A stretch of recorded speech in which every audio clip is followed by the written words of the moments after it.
Good evening, students. Today I'm here to continue the story which we were discussing for last 2 days. And the story is this is Jodi's fawn.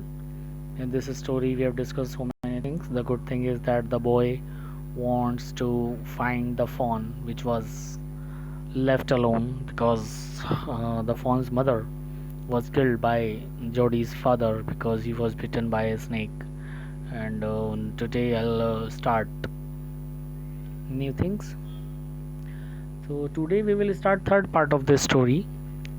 कि हमने जो कल पढ़ा था वो यही पढ़ा था कि वो उसको ढूंढने वहाँ तक चला गया है, बट उसको वहाँ कोई निशानी नहीं दिख रही है और वहाँ पर रेत पड़ा हुआ था और रेत में जो है वो देखता है कि वहाँ कुछ ऐसा नहीं दिखता है और सारा जो निशान थे वो भी वॉश अवे हो गए थे. So let's start the part third. Movement directly in front of him started him so that he tumbled backward. The fawn lifted its face to his. It turned its head with a whole wandering motion and shook him through with the stare of its liquid eyes. It was quivering. It made no effort to rise or run. Jodi could not trust himself to move. यहाँ पर क्या हुआ कि उसके सामने जो है suddenly वो देखता है the fawn lifted its face in on his to his.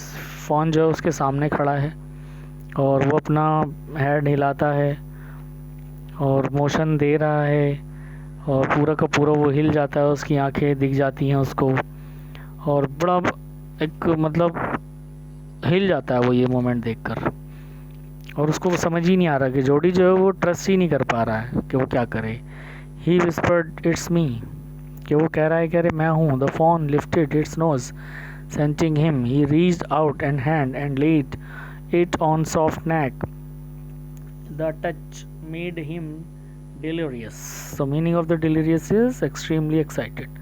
ये जाता है उसको टच करता है, इससे वो खुश हो जाता है, उसकी नेक पे ये हाथ ठहरता है और वो खुश हो जाता है. He moved forward on all four until he was close beside it. He put his arms around its body. A slight convulsion passed over it, but it did not stir. ये उसको हाथ फेरता है उसकी बॉडी पर तो वो हल्का सा शिविर करता है लेकिन वो भागता नहीं है उसके पास से, वो खड़ा रह जाता है. इट मीन्स कि वो उसे मिल चुका है. हाँ.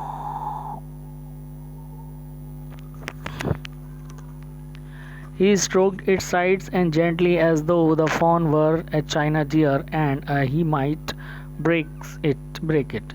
Its skin was very soft. It was sleek and clean and had a sweet scent of grass. He rose slowly and lifted the fawn from the ground. Its legs hung limply. They were surprisingly long and he had to hoist the fawn as high as possible under his arm. तो वो जोडी जो है उसको side से पकड़ता है धीरे धीरे फ़ोन को और ऐसा लगता है कि जैसे वो कोई चाइना का डियर हो. इतना खूबसूरत वो था कि जैसे वो कोई हो और वो जैसे टूट ना जाए अगर वो उसको पकड़ेगा, तो इतना उसको लग रहा था. और उसकी स्किन जो है वो बहुत ही ज़्यादा सॉफ्ट थी, बिल्कुल साफ़ सुथरा वो था और घास भी वहाँ पर बहुत ज़्यादा थी और घास में से खुशबू भी आ रही थी. तो वो धीरे धीरे उसको उठाता है ग्राउंड पे से और उसकी जो टांगें हैं वो लटक जाती हैं ऑल दो हवा में और जो है वो ये उसको लेकर चल देता है अपनी आर्म्स में लेके. He was afraid that it might kick and bleat at sight and smell of its mother. He skirted the clearing and pushed his way into a thicket. It was difficult to fight through with his burden. The fawn legs caught in the bushes and he could not lift his own with freedom. He tried to shield its face from pricking vines. Its head bobbed with his stride. His heart thumped with the marvel of its acceptance of acceptance of him. He reached the trail and walked as fast as he could until he came to the intersection with the road home. He stopped to rest and set the fawn down on its dangling legs. It wavered on them. It looked at him and bleated. तो ये जो जोड़ी है वहाँ पर डर जाता है और क्योंकि उसकी किक जो है वो चल रही थी, उसको ये भी डर था कि कहीं इसको अपनी मदर की स्मेल ना आ जाए और वो झाड़ियों को हटाते हुए चले जा रहा है। उसको कहीं ऐसा फील हो रहा है, उसके लिए बड़ा मुश्किल हो रहा था कि इतना वज़न उठा के वो चल भी रहा है और उसको ग्रासेस भी हटाने पड़ रहे हैं, बुशेस भी। फ़ोन की जो लैग है वो बार बार बुशेस में अटक भी रही थी, और बट वो चले जा रहा है और अपना फेस भी जो है वो झाड़ियों में से हटा रहा है। जो बेल वगैरह आ रही है रास्ते में, उसको प्रॉब्लम आ रही है। तो फाइनली जो है वो एक ट्रायल पे आ जाता है, वॉक पे आ जाता है, रास्ते पर बाहर निकल के जंगलों में से जो रोड आ जाता है, जो बीच जंगल में से होता है। थोड़ी देर वो रेस्ट करने के लिए रुकता है और वहाँ पर उसको आराम करता है वो। He said enchanted, I'll carry you after I get my breath. He remembered his father saying that a fawn would follow if it had first been carried. He started away slowly. The fawn started after him.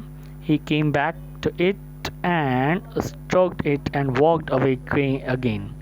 It took a few wobbling steps towards him and carried piteously. It was willing to follow him. It belonged to him. It was his own.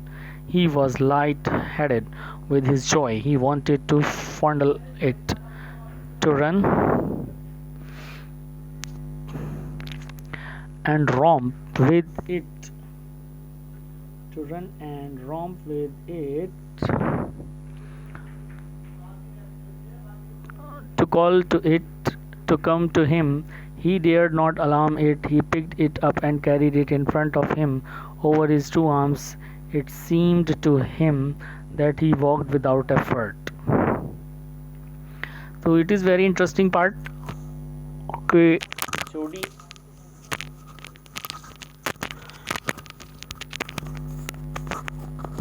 Jody sat for a while to take rest.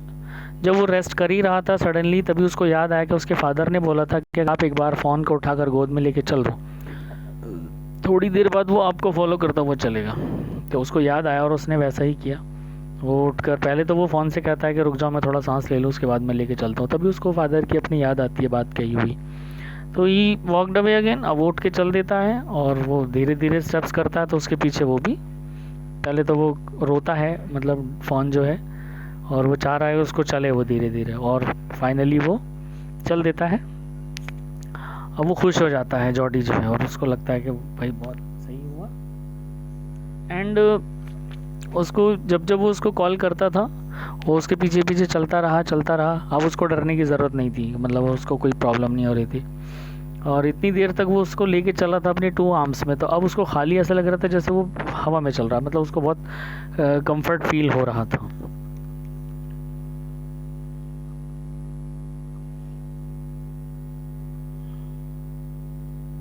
His arms began to ache and he was forced to stop again. When he walked on, the fawn followed him at once. अब वो थोड़ी देर फिर रुक जाता है, फिर उसके बाद वो फिर से चलता है, तो फिर फ़ोन उसको फॉलो करने लगता है। He allowed it to walk a little distance. तो थोड़ी थोड़ी दूर उसको उठा लेता है, फिर से चलने लगता है। उसको भी तरस आ रहा था उसके ऊपर कि इसको पैदल क्यों चलाऊं। Then picked it up again. फिर वो उठा लेता है। तो distance home was nothing. He could have walked all day and into the night, carrying it and watching it follow. He was wet with sweat, but a light breeze blew through the June morning, cooling him.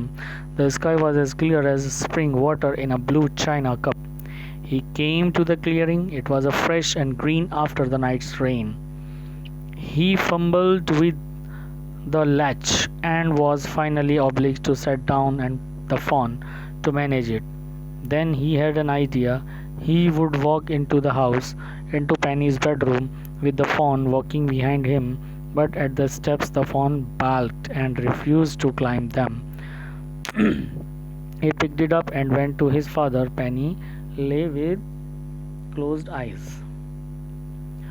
So finally वो पूरी रात चलता है और वो चलते रहते हैं दोनों, कभी बैठते हैं, कभी उठते हैं, कभी उसको गोद में उठाता है, फिर रेस्ट लेते हैं। और सुबह होते होते वो पहुंचता है, और सुबह होते होते जब वो पहुंचता है तो जून की मॉर्निंग थी, तो एकदम से बारिश के बाद एकदम से चिलचिलाती धूप निकलती है। स्काई जो है वो बिल्कुल साफ़ हो गया था। फाइनली वो घर पहुंचता है और वो सोचता है कि अपने बेडरूम में लेके मैं इसे जाऊंगा, और बेडरूम में अपने फादर उसको देखेगा, बट वो चढ़ नहीं पाता है स्टेयर्स पे, जो स्टेप्स होते हैं, तो वो फाइनली उसको लेके चढ़ा देता है। जोडी कॉल्ड पालू, फिर वो एकदम से चिल्लाता है कि देखो पापा, ये मैं ले आया। पेनी टर्न हिज हेड, जोडी stood beside him, the fawn clutched hard against him. It seemed to Penny that the boy's eyes were as bright as the fawn's. He said, I'm glad you found him. पापा की, इसके father की नज़र उस पर पड़ती है, वो बड़े खुश होते हैं और दोनों बहुत खुश थे। उधर फ़ोन की भी आंखें बड़ी चमक रही थी, उधर जोडी की भी आइज़ बहुत ग्लिटर कर रही थी, चमक रही थी, तो वो बहुत खुश हो जाते हैं। Jody then went to the kitchen, the fawn wobbled after him. A pan of milk stood in the morning milk in the kitchen safe. The cream had risen on it. He skimmed the cream into a jug. He poured milk into a small gourd. He held out it to the fawn. I buttered it suddenly, smelling the milk. He saved it precariously from spilling over the floor. It could make nothing of the milk in the gourd. He dipped his finger in the milk and thrust them into the fawn's soft, wet mouth. It sucked greedily.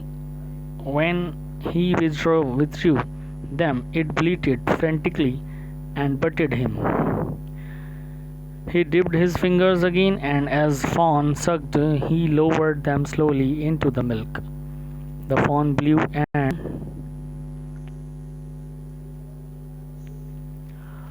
sucked and snorted. It stamped its small hooves impatiently.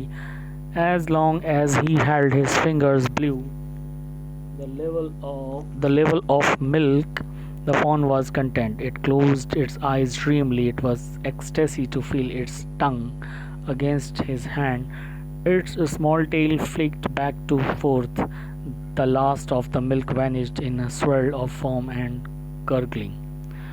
तो finally ये घर में घुसता है, kitchen की तरफ जाता है, तो किचन की तरफ जब वो जाता है तो उसी के पीछे पीछे फ़ोन चल देता है और वो उसको लेके जाता है और उसके लिए फाइनली मिल्क वगैरह रख देता है। और जब वो उसको मिल्क पिलाता है तो वो जब तक रुकता नहीं है, क्योंकि वो बहुत ही भूखा था, तो मिल्क वो पी लेता है। और जब तक वो रुकता नहीं है, जब तक पूरा मिल्क उसके और नहीं आता है, पूरा उसको पिला देता है किसी भी तरीके से।